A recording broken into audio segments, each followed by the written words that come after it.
రక్త సంబంధాలతో సంబంధం లేకుండా ఉన్నటువంటి ఒకే ఒక సంబంధం స్నేహం.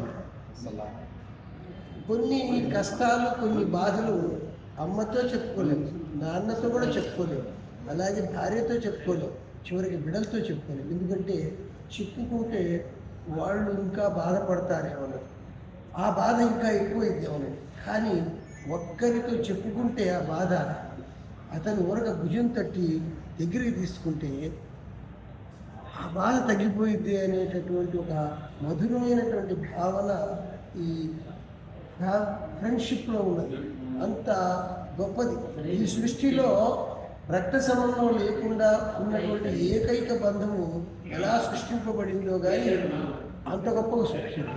బాలసుబ్రహ్మణ్యం గారు ఒక సందర్భంలో చెప్పారు, స్నేహం చేసేటప్పుడు ఆలోచించు, 1-10 సార్లు పరిశీలించు. స్నేహం చేసిన తర్వాత అటువంటి వాడి తప్పేదన్నా ఉంటే సవరించు, లేకపోతే భరించు. అంతేకాని ఆ స్నేహం నాకు వద్దు అనమాకు.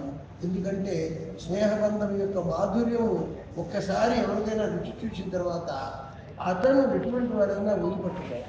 దేవుడే దిగి నుంచి ఏమి కావాలంటే మేడలొద్దు, మిద్దెలొద్దు, పెద్దలెక్కే గద్దెలొద్దు అంటారు. ఉన్ననాడు లేని నాడు ఒకే ప్రాణమై నిలిచే ఒక్క నేస్తం కావాలంటారు, ఒక్క దోస్తు చాలంటారు. కాబట్టి స్నేహబంధము ఎంత మధురం, చెరిగిపోదు తరిగిపోదు జీవితం.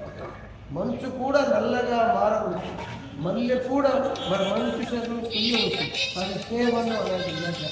అటువంటి స్నేహబంధానికి ప్రతీకగా మిమ్మల్ని చూస్తుంటే చాలా ఆనందం. ఈ స్నేహబంధంలో కూడా ఈ రాఘవ గారు అనేటువంటి ఒక పదార్థం చూసారా? పదార్థం ఎందుకంటే అది ఒక ఆకర్షితం. ఆ పదార్థంలో ఏమిటో తెలియదు, కానీ భయమో భక్తో తెలియదు. భయం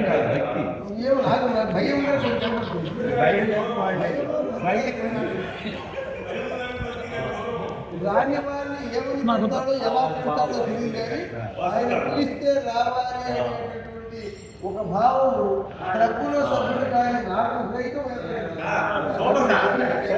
నేను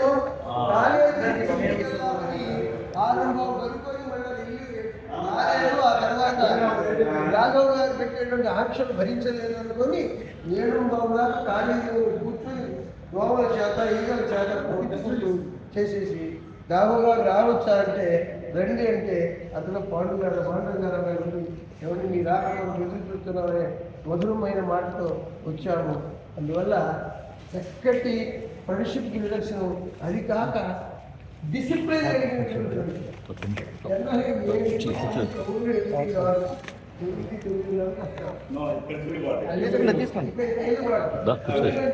ఆ ప్రెసిడెంట్ యొక్క హోదా ఏమిటంటే, ఏమంటే వినండి, ప్రెసిడెంట్ గారు ఆయన అందరికన్నా ముందు వచ్చేసి నేను వచ్చానని ఆ వీధి ఫోటో పెడతారు, ఆ హోటల్ ఫోటో పెడతారు.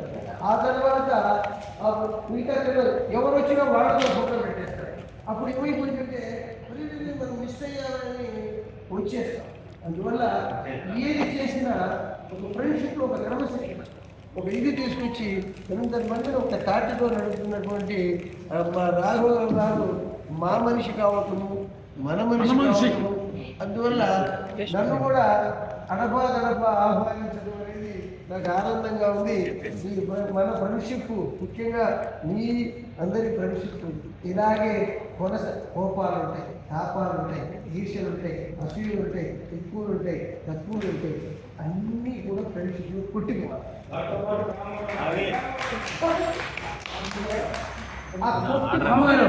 ఆ కొట్టుకుపోయే దాంట్లోనే చాలా వాళ్ళు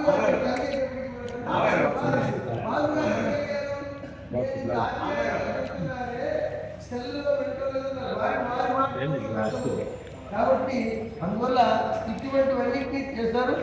ఏదైనా మేనేజ్ చేయగలిగిన శక్తి రాఘవ గారి ఉంది. కాబట్టి ఆయన కోప్పడితే అంటాడు, ప్రేమగా చూస్తాడు, ప్రేమగా చూస్తాడు, కోప్పడతాడు. అది ఒక్కొక్కప్పుడు ఎవరికి అర్థం కాని తత్వంలో ఉంటాడు. అది ఎవరికి అర్థం కాని తత్వాన్ని దైవతత్వం అంటారు. ఆ దైవతత్వానికి ప్రతీకైనటువంటి రాఘవ గారిని, ఆ దైవతత్వానికి మీరు వచ్చేసి దేవతాతత్వంలో ఉన్నటువంటి మీ అందరికీ మనం అందరం కలిసి ఈ ఫ్రెండ్షిప్ ఇంత చక్కగా చాలా ఆనందంగా నన్ను పిలిచినందుకు మరింత ధన్యస్మి. ఈ ఫ్యామిలీ క్లబ్ జయీ భవ, విజయీ భవ, దిగ్విజయీ భవ.